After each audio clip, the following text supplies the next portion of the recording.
Notimundo a la carta. Información oportuna al instante mientras realiza sus actividades al mediodía.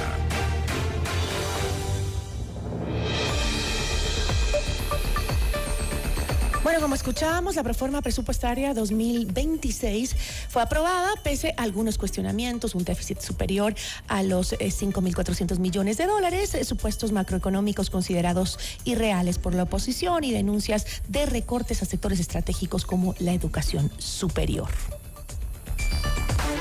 Nuestra entrevista de hoy en Notimundo a la carta. Nos acompaña a esta hora el asambleísta Raúl Chávez, de Reto y aliado también político de la Revolución Ciudadana. ¿Cómo está? Muy buenas tardes. Gisela, ¿cómo está? Muy buenas tardes. Un saludo a todas las personas que nos miran, que nos escuchan. Muchísimas gracias. Cuéntenos, usted se alineó con la oposición y votó en contra de la Proforma 2026. ¿Cuál fue la línea roja que cree usted que el gobierno cruzó para convertir este presupuesto en inaceptable para usted? Bueno, primero, yo no voto por alinearme con alguien, yo voto a partir de un razonamiento y un análisis que nos corresponde como asambleístas hacerlo. Primero, encontramos que los ingresos permanentes pues no van a poder sostener a los egresos permanentes, eso está dentro del Código Orgánico de Finanzas. Recordemos que los ingresos permanentes son alrededor de 21.000 millones y los egresos van a ser 23.000 millones. Ya ahí empezamos descuadrados. Después vienen proyecciones irreales, como por ejemplo la cantidad de barriles de petróleo diarios. Ellos están poniendo que van a existir más o menos 453.000 barriles. Y el año pasado, pues, mantenemos una estadística de aproximadamente 421.000 barriles. Por ende, pues, existe un déficit y difícilmente vamos a poder alcanzar esas proyecciones. Adicional que ponen, pues, ventas de empresas públicas, etcétera, que no necesariamente pasan por un buen momento y que difícilmente van a poder llegar a los valores que ellos están, en este caso, sugiriendo. Luego, pues, ya podemos entrar a temas mucho más sensibles, como el tema de la salud, como el tema de la educación, que por ley corresponde establecer un presupuesto mínimo dentro de la norma constitucional. Pero eso no está pasando. Lejos de eso, incluso hay una reducción en la parte de las universidades, que aunque lo han querido negar, está clarito. Mire, yo tengo el documento que nos enviaron precisamente para el análisis y luego la aprobación u observación del presupuesto. Justamente, ¿qué evidencias? Ahí lo indica claramente. ¿Qué evidencias? Porque el Ejecutivo asegura, lo acaba de decir la ministra, que no hay recortes universitarios, que al contrario, que hay más dinero para las universidades. ¿Qué evidencias vio usted que lo llevaron a rechazar específicamente la narrativa oficial de que sí el presupuesto es mayor? Ahora, vamos primero por lo macro, el tema educación. Claro, hoy hacen una diferencia entre lo que fue educación del año pasado, perdón, este año que está corriendo con el año que viene. Pero hay que decir que ya desde ahora, educación no solo es educación, sino también es cultura, también es deporte, también es educación superior.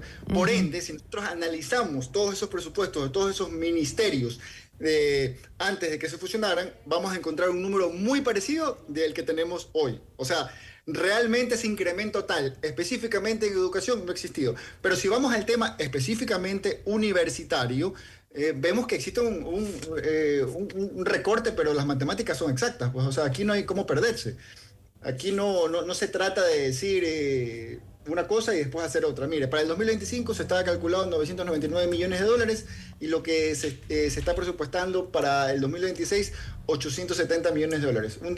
Digamos una reducción más o menos, porque estoy hablando en números redondos, de 129 millones de dólares. Eso es una realidad, está ahí. ¿Pueden tener alguna excusa? Bueno, tendrán miles de respuestas.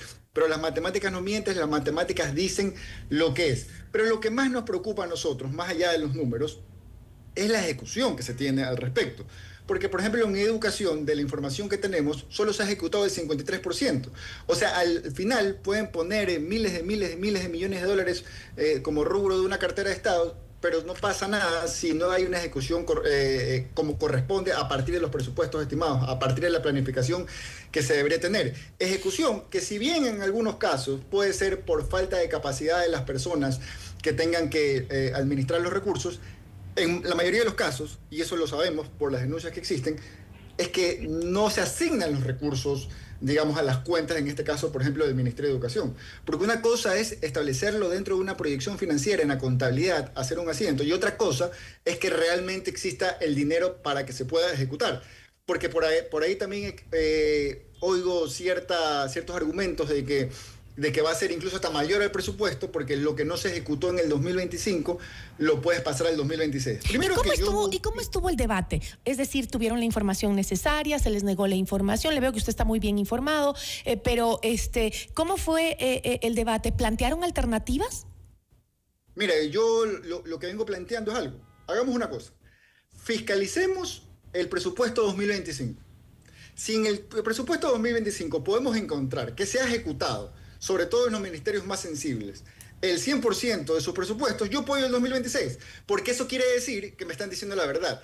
Pero si nosotros revisamos el presupuesto 2025 y vemos que salud está en el 44%, por eso los resultados.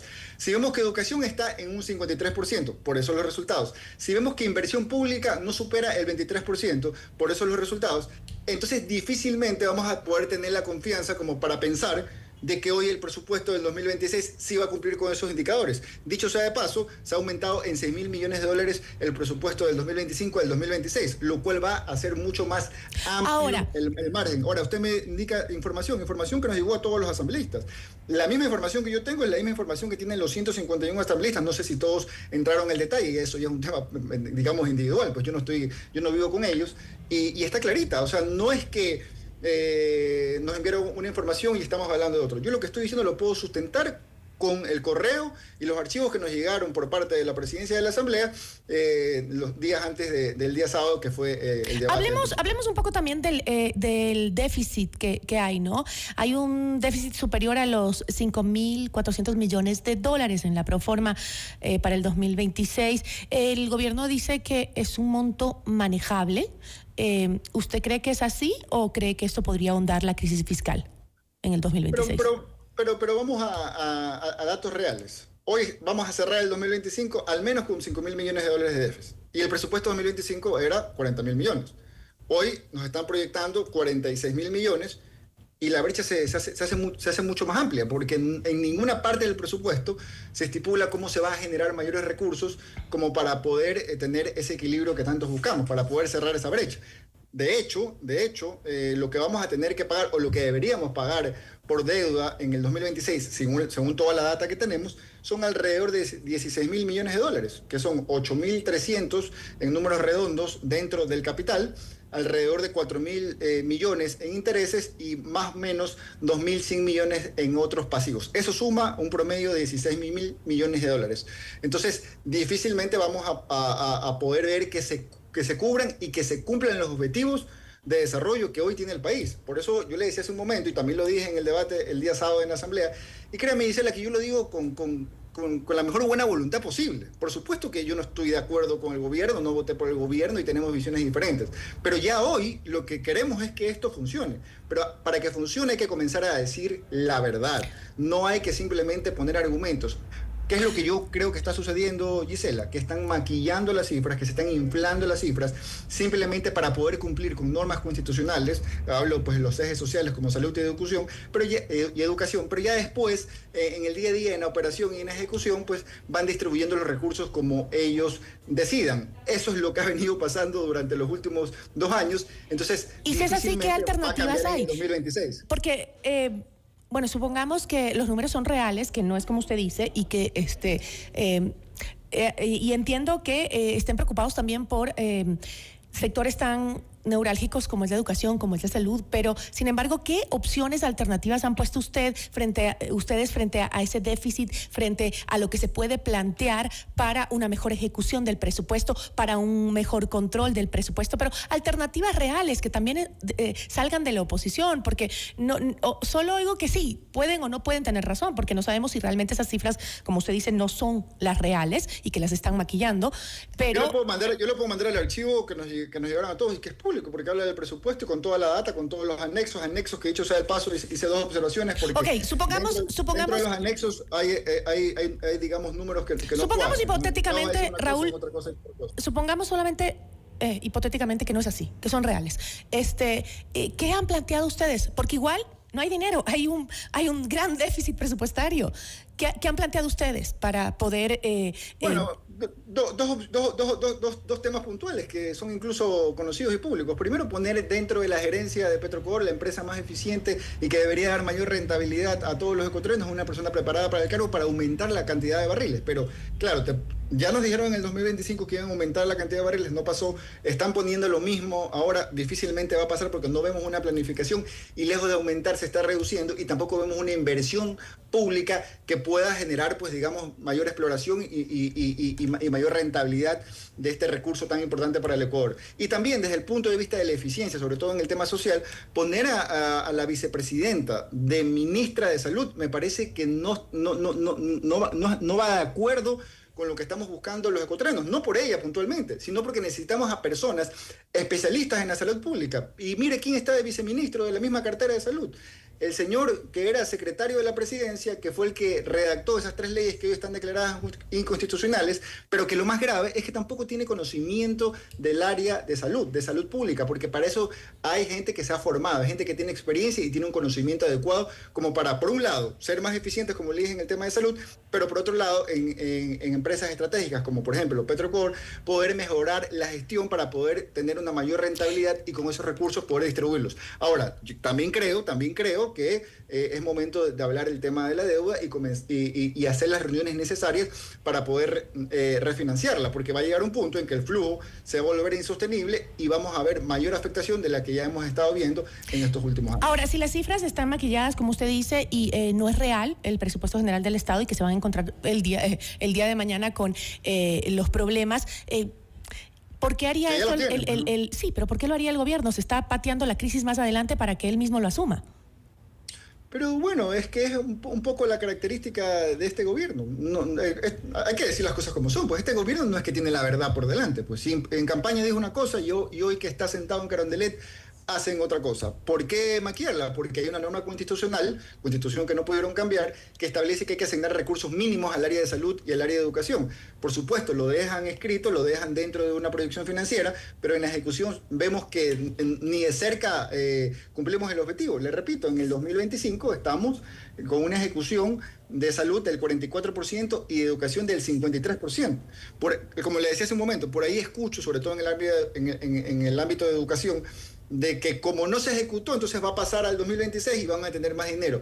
Señores, pero eso es introducción a las finanzas, a la economía o al manejo de la tienda del barrio. Pues primero hay que pagar lo del 2025. O sea, si yo tengo proyectado y tengo un presupuesto 2025, quiere decir que hay cosas que están comprometidas. Entonces lo único que yo voy a generar es un arrastre al 2026 para ponerme al día, si se quiere, pero la planificación del 2026 no puede ser exactamente la del 2025. O sea, ¿Lo conversaban con el resto o siguen sin poder hablar ADN o el resto de partidos con la Revolución Ciudadana? No sé si ¿Lo conversaron con Reto, con ustedes? Pero conversaron, me imagino que tuvieron que conversar, debatir sobre el tema. ¿Por qué entonces la aprobaron? Si es así tan descaradamente como usted lo dice. ¿Hubo presiones? Pero yo sé que hay una mayoría, pero me refiero a... no puedo creer que sea así tan fácil de aprobar algo que es tan dañino para el país. Es que mire, si algo yo he identificado en la Asamblea durante estos 6 meses que tengo cumpliendo mis funciones, es que no se dedican a trabajar en las mejores leyes posibles, se dedican es a mantener las mayorías, a conseguir los votos. Si cuando empieza el pleno el presidente comienza a hablar del orden del día y bueno, y comienzan los debates, yo lo que más veo son asambleístas que van de un curul al otro, hablando no sé qué, pues yo casi nunca me paro porque me parece una falta de respeto estar ahí haciendo otras cosas que no son la de poner atención primero a las personas que están debatiendo y sobre todo los temas que son relevantes. Gisela, un tema que yo creo que también es importante y que se ha hablado poco porque es medio confuso de comunicar, pero es absolutamente relevante, es la disminución de presupuesto en el área del Ministerio de Agricultura. ¿Y por qué digo esto? Y quiero que me sigan esto. En el 2025, recordemos que estábamos con un presupuesto prorrogado por lo que fue un año de elección, ¿no, verdad? Entonces, en septiembre en la Asamblea se analizó ese presupuesto prorrogado, la Asamblea terminó aprobando. Pero luego de eso, hace un par de meses, existió una reducción dentro de ese ministerio. Entonces, lo prorrogado del Ministerio de Agricultura era 272 millones de dólares. Hace un par de meses hubo una reducción a 157 millones de dólares.